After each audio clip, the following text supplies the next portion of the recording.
Magandang araw mga kabayan, nagbabalik po muli ang inyong lingkod upang magbigay sa inyo ng mga bago at nagbabagang mga balita. Kung may ahas sa Malacanang, meron din siyempre sa Senado. Ang hudas nito ay sisabakin na sa Senado dahil umano sa pag-leak niya sa social media ng secret meeting ng mga senador. Panoorin ang buong video upang malaman ang buong istorya.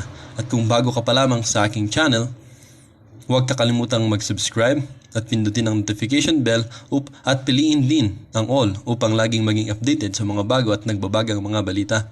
Siyempre, like and share na rin mga kabayan upang laging maging updated sa mga bago at nagbabagang mga balita. Ang usapingang ito ay naging trending sa social media. Merong isang netizen na nagsabi, "Let the countryman analyze both sides of the coins by presenting the real facts of the critical issue at hand, hoping for the time when Filipino become responsible voters without any shade of material attachment to the dictate of one's mind in his of candidate he chooses." At sabi pa ng isang netizen, "The most appropriate thing for the senators to do is to eliminate all those above mentioned funds from both senators and Congress. These funds came from the taxes paid by the taxpayers anyway." Sabi naman ng isa, "Yes, senators, investigate the source of that news which tarnished your reputation and held that person accountable for his action. We will wait for the results and your action on this. We will not believe you anymore if you will not acted on it." Mr. President, yesterday we had an all senators caucus and we discussed lengthily the budget of the Republic of the Philippines. And just before we entered this august chamber, much to my dismay and much to our dismay, there was a news report that identified 8 or 9 senators, and there were names on that list. 8 or 9 senators who wanted to restore the confidential and intelligence fund of the Vice President and the Department of Education. And I wish to tell the people of the Philippines that there was no votation that happened yesterday with regard to the intelligence fund of the Vice President and the Department of Education. In fact, we had an executive session. And I do not know who of our colleagues who scooped or leaked our conversation to this media outlet. I have been a senator here for more than 10 years. And this is the first time that I encountered a scoop or a leakage. I do not know. I do not want to name names. This is a violation of our rules. And the majority floor leader will expound it later. Mr. President, we discussed lengthily for almost 2 hours the schedule, etc., of the budget of the Republic of the Philippines. We never touched or we never voted with regard to all the intelligence fund or confidential fund. In fact, we agreed unanimously to remove all the confidential and intelligence fund, not only that of the Office of the Vice President, including not only that of the Department of Education, but all security or civilian agencies na merong confidential and intelligence fund. Mr. President, nawala. I will just read.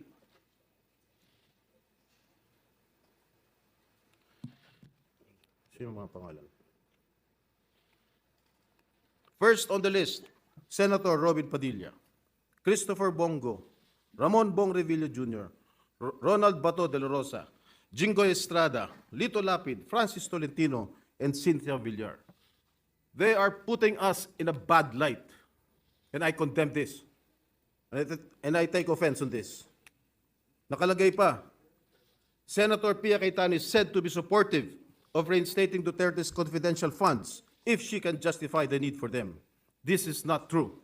And I hope Senator Piacayetano will agree with me. Yung mga Just for a while, Mr. President, hinahanap pa ni Senator Robin yung mga nakasulat.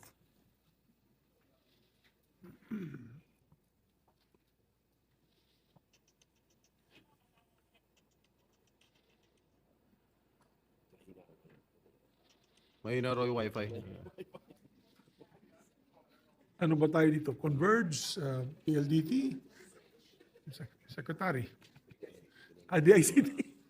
Naku. Mr. President, Please proceed. thank you, Mr. President.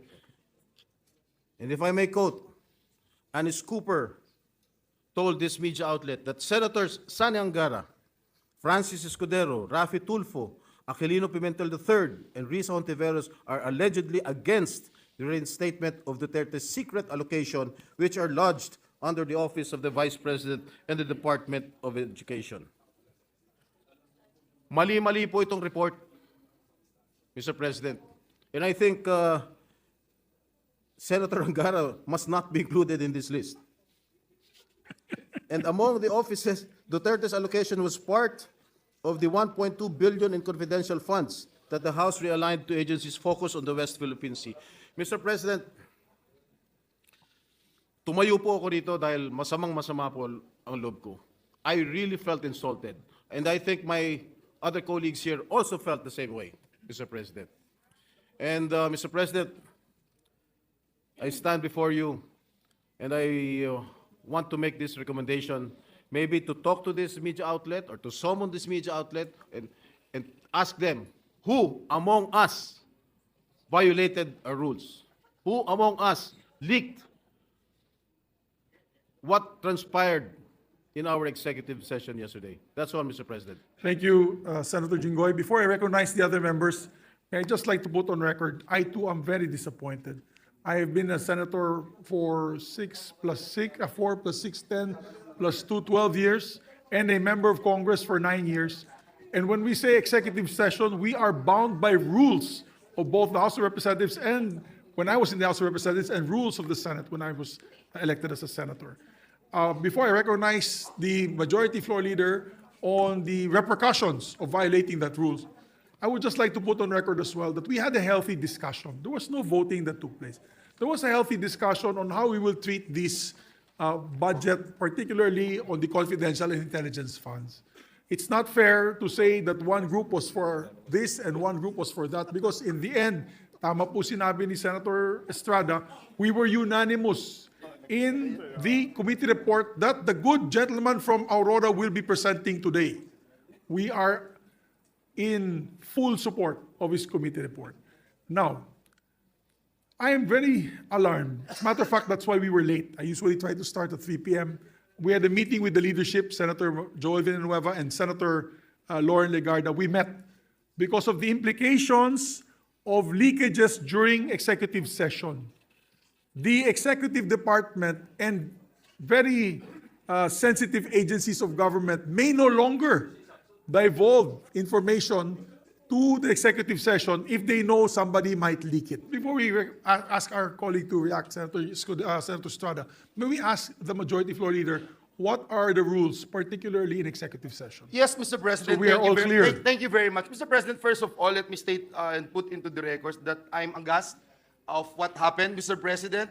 Whether this is leak or pure chismis, the fact that it came out, Mr. President, and it appears blow by blow, and unfortunately, Mr. President, the figures, the numbers, even the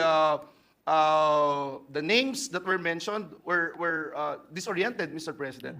I would just like to put into the record of this chamber, Mr. President, what our rules say about executive session.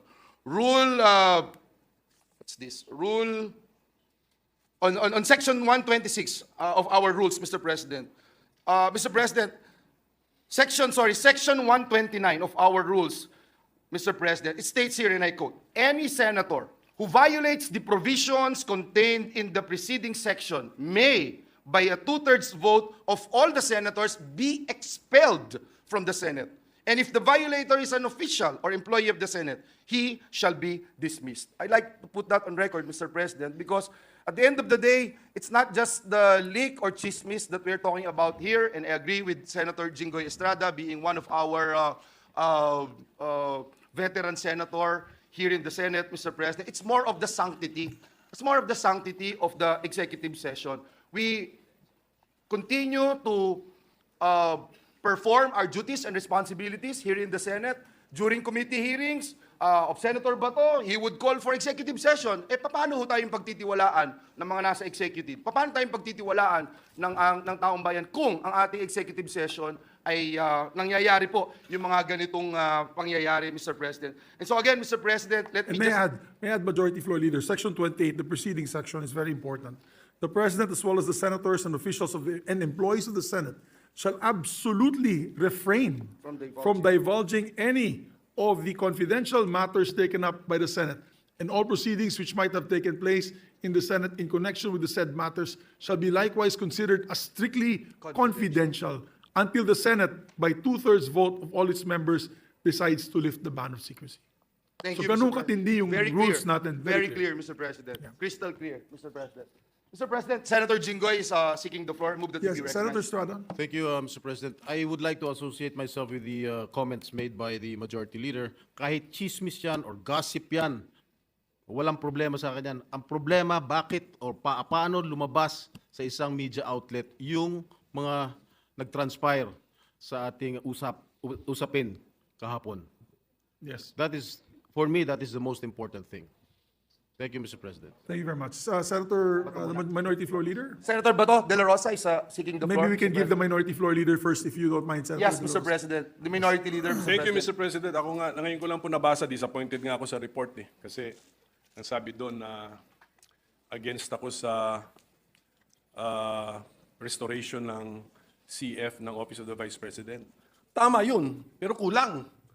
Kasi kahapon ako sinasabi ko, tanggalin din ang intelligence fund ng Office of the President. So kulang yung report, ipakidagdag sa report. Kasi the Office of the President is a civilian office, not an armed agency, and not a uniformed agency. So kulang po, pakidagdag na lang. You are not violating the rules because you're divulging your own position. Yes. So, yes, Senator Batodelarosa is recognized. Mr. President, it is very unfortunate that this kind of incident happened within our midst. Number one, Mr. President, it creates distrust from among us 24 senators. Ibig sabihin, the next time around that we are going to have our caucus or executive session, hindi na ako basta-basta magsasalita. Baka mamaya, meron na naman maglilik sa media. So pangit po, 24 lang tayo dito na senador at hindi pa natin mapagkatiwalaan ang isa't isa natin, Mr. President. Number two, it tarnished the image of the Senate. 24 lang tayong hinalal ng buong Pilipinas at hindi pa natin mapagkatiwalaan ang isa sa atin na pwedeng nag-leak. If indeed, it was leaked by any member of the Senate. Kung ang nag-leak naman noon ay empleyado na nandoon sa loob, well, as a police officer, former police officer, Mr. President, I can vividly recall kung sinong nandoon sa loob. 2 staff ni Senator Angara.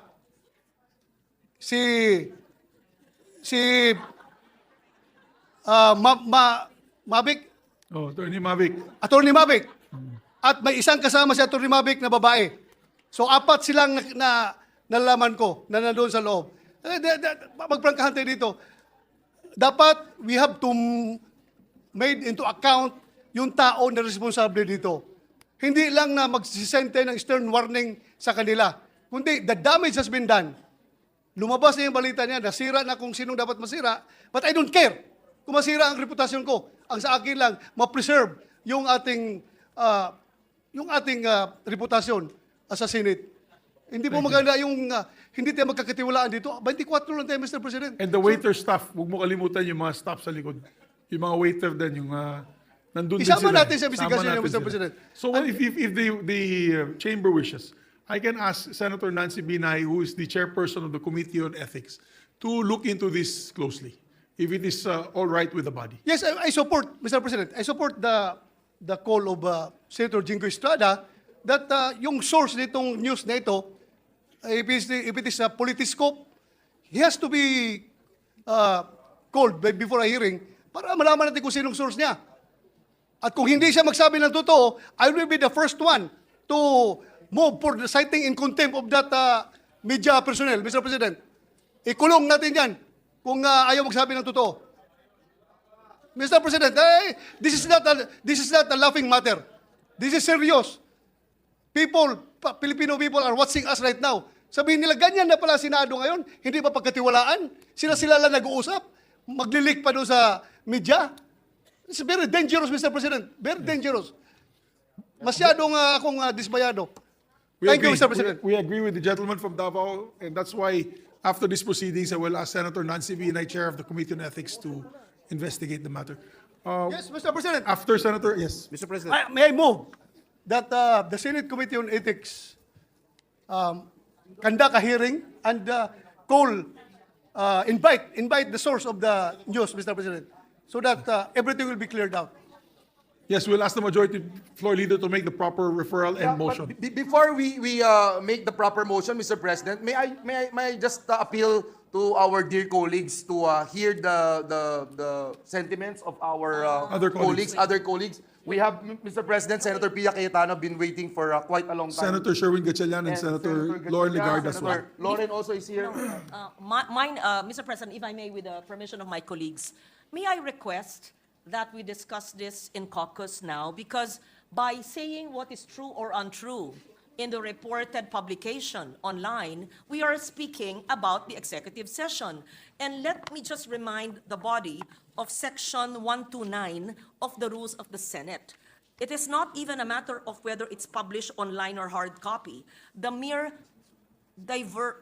divulging the executive session minutes or any part of it who violates all the provisions in the executive session contained in the preceding sections by 2/3 vote may be expelled from the Senate. It is a very serious violation, Mr. President, by a senator or an officer or a staff in Rule, what is this? 129. Yes, 129. Section 129. So, by saying that it is not true, or it is true in part, but in fact it is this and that, we are actually talking about the executive session. So it is my humble opinion, respectfully, I do not want to muzzle our colleagues, and if they want to speak on the floor, I leave it to your better judgment. But many of us feel strongly about this, and I respect the right of Senator Estrada for standing on the floor. But if we are going to speak about each and every line which was published, whether it is true or not, with all due respect to the publication which I've not read, may we discuss it in caucus in relation to 129 rule of the Senate. That is my humble suggestion. But I leave it to the members of the Senate if they want to speak about it in session. Thank you, Yes. Mr. President. We understand that many of our colleagues feel slighted, feel angry, and we could allow them to express their personal opinions and release their emotions to this chamber. Yes, Senator Piacayetano is recognized. Thank you. Mr. President, let me align myself with the observation and recommendation of the Senate President Pro Temp. I did not stand, I did not raise my hand with the intention of clearing any statement I made. I did not even read that. I don't bother reading those kind of articles. I don't. So, nung nabanggit pa yung pangalan ko, nagugulat lang ako kasi I don't bother reading those articles and I won't comment on it. What I will say is this.